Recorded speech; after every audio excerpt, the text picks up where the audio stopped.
Hello mga ka-channel, welcome back. Bago ang lahat, mag-intro muna tayo mga ka-channel. At papasalamat muna tayo sa ating mga taga-subaybay at mga umaasa na may makukuha tayong aral at kahit konting idea about sa pag-repair and magiging reference natin sa future natin paggawa.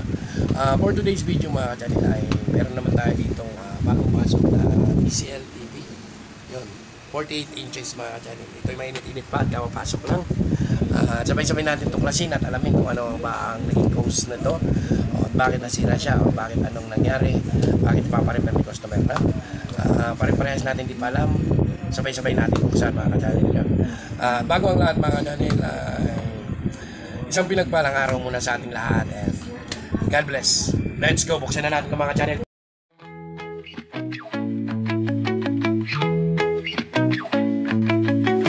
So yun na yun mga ka-channel, nakita na natin, nabuksan na natin yung unit na TCL 48 inches. Ito siya mga ka-channel, dim picture, ayan.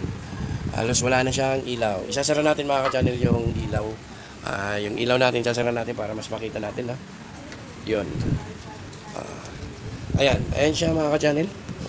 Ganitong sira mga ka-channel, ay magkakaroon tayo ng idea. Pwede yung backlight, pwede rin yung board. Yung backlight section, sa power supply or sa mainboard. Malalaman natin yung mga ka-channel kapag binuksan natin yung unit. Tara, buksan natin, sabay-sabay natin tuklasin kung ano bang naging cause ng ganito. Yan, wala kang makita mas lalo dito sa kabila. Let's go! So yun na yun mga ka-channel, nabuksan na natin yung unit. Ito pala yung power supply na ginamit niya at ito naman yung mainboard niya. Dahil may nakikita naman tayong image mga ka-channel, hindi na tayo magpo-focus ngayon dito sa mainboard niya. Kasi meron naman siyang image, madilim nga lang. Kaya ang pinaka-common na sira possible dyan ay yung backlight or itong backlight section ng power supply. May itatry natin yung mga ka-channel sa pamamagitan ng pag-test nitong backlight.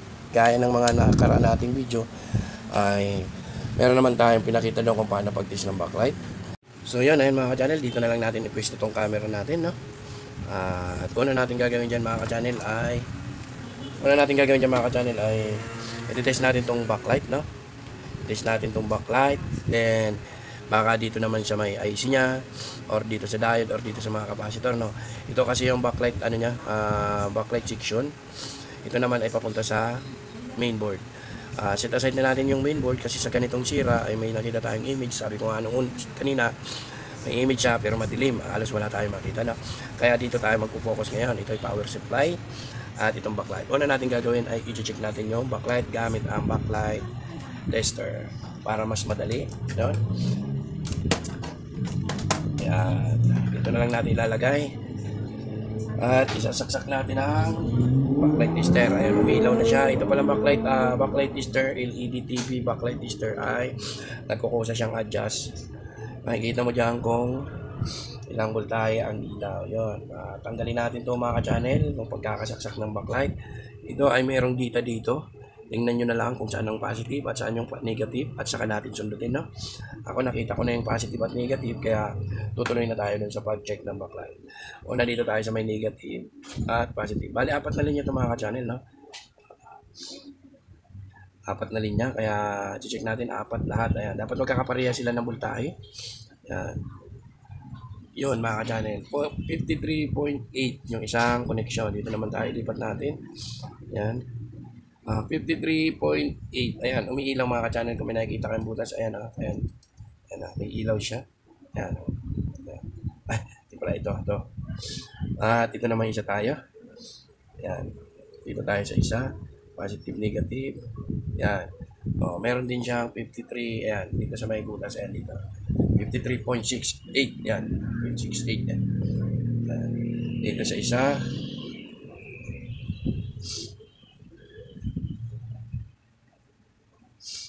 Yeah, 53.6. Yeah, 53.6 yung isa. Ito. 53.8 yan. May pagkakaiba yung isa para malapit na yung backlight pero tatry natin i-check. Yun, so na-check natin na okay pa naman yung backlight. Baka yung pagkakaiba ng isa ay nasisense nitong dalawang driver niya. Hindi lang natin alam yun mga ka-channel sa pamamagitan ng analyzing. Muli ibabalik natin to yung ilaw At isasaksak uli natin mga ka-channel yung unit. Susukatan naman natin siya ng voltahe gamit ang multi-tester. Yan. Dahil dito ang may sira, dito tayo magpo-focus mga ka-channel. Set aside yung ibang trouble. Another, yung chunk test probe nasa body ground. Yan. Ay, grabe ang sipon natin. At ayan. At isasaksak lang. Okay, mga ka-channel, konting ingat tayo. Nakasaksak ang unit. Hazardous yun. Ayan. Nakasaksak na yung unit, mga ka-channel. Yun. At nakabukas na rin yung indicator light niya. Yan. Ayan. Ayan. Indicator light. Then, power on. Ayan. Tapos, susukat tayo dito ng voltahe. Dito tayo sa may diode, sa driver niya. May diode. Yeah, meron siyang 50 volts. 50 volts. Dito sa mga pin out niya, kung meron naman. Halos parehas, 50 volts mga ka-channel. Kulang yung voltahe. So, yung natin gagawin mga ka-channel ay mag component test tayo. So, tanggalin natin ang component test tayo mga ka-channel. Yun. Ganun lang pag-troubleshoot, step by step mga ka-channel. Ganun lang kadali at ganun lang ka-safety. Basta mag-ingat lang tayo mga ka-channel. Ayun, na-discharge na natin mga ka-channel. Wala na siyang voltahe. Dito sa may diode. Ulit. Yun. May nariling tayo dito mga ka-channel. May resistant tong diode. Yan. I-test natin to. I-disable natin to. No? Tapos i-test natin out circuit. Nakatanggal sa circuit, no? I-test natin yung diode. Kasi wala pa naman tayo ibang i-test dyan. Nasa likod yung mga paanan. Gagawin natin is i-disable na lang muna natin. Yan. Kakat mo na lang mga ka-channel. Tapos i-test natin. Tapos idudugtong na lang ulit natin, no? For the meantime, for the vlog. Ayan, test natin ulit.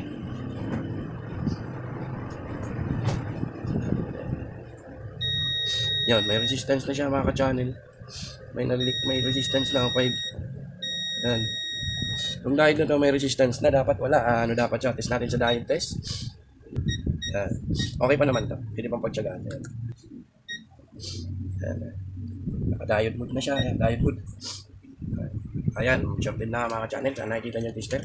Yan. Yan. Yan. Yan. Yan. 0.4. No? 0.4. Yan, resistance. Actual natin yung mga ka-channel, mga ngahoy lang tayo doon sa ibang board na galing din sa backlight. No? Tanggalin na natin. Yan. Kukuha lang tayo. Wait. No, kukuha na natin ito mga ka-channel, yung papuntang backlight. Ayan. Yung diode na ito, papunta din backlight. Ang board na ito ay sa Samsung. Ito naman ay Sky, TCL. No? Actual natin itong isang ito.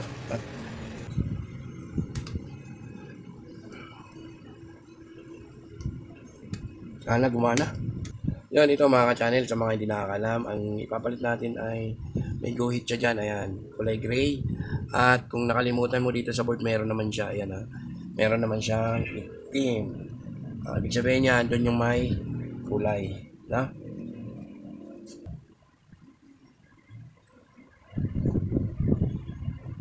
Ito, yan na lang, remedy lang muna mga ka-channel. Pag tuluyan na gumana siya, i-fix natin siya dyan sa, board, no? Ano lang siya, remedy. Nasabi. So yan mga channel, naibalik na natin. Na-connect na natin pansamantala. Pag kung okay ito, ikakabit na natin yan. Pero papalitan na talaga ito. Ayan yan, no? Ito. The moment of truth mga ka-channel. Ayan, ayan. The moment of truth. Ayan. Indicator na. Ayan. Power on. Clap! Ping! Yay! Yan, no? Mga ka-channel, umilaw na siya. Ayan. Umilaw na siya. Ibig sabihin nyo lang nga ang sirang diode na yan. Check natin kung ilang voltahe dapat ang kailangan ng backlight. Check natin kung ano ba ang kailangan ng ating backlight para mag-on siya. Ayan. Ayan. Check natin mga ka-channel. Ayan. Body ground. Test natin dito sa may diode. Ayan. Ka-AC. .DC. Ayan. Ay, 68. 68 lang pala siya. Okay, 68. Channel, ayan, 68 volts. 67 para sa backlight, para mag-on siya, na. Akala ko 100 something. Samsung pala yun. So, yun, ngayon titingnan natin mga ka-channel kung good pa yung image niya. Yan, dito ka na lang sa upuan. Sabay-sabay natin tingnan mga ka-channel, Morley ang ating ginawa. Kung okay ba. Ayan. Yun o. Di ba mga ka-channel? Ayan. Meron na siya. Ayan, maliwanag na. Maliwanag ang buhay. So yun lang naging sira mga ka-channel. Itong isang diet na ito. Ito lang naging sira.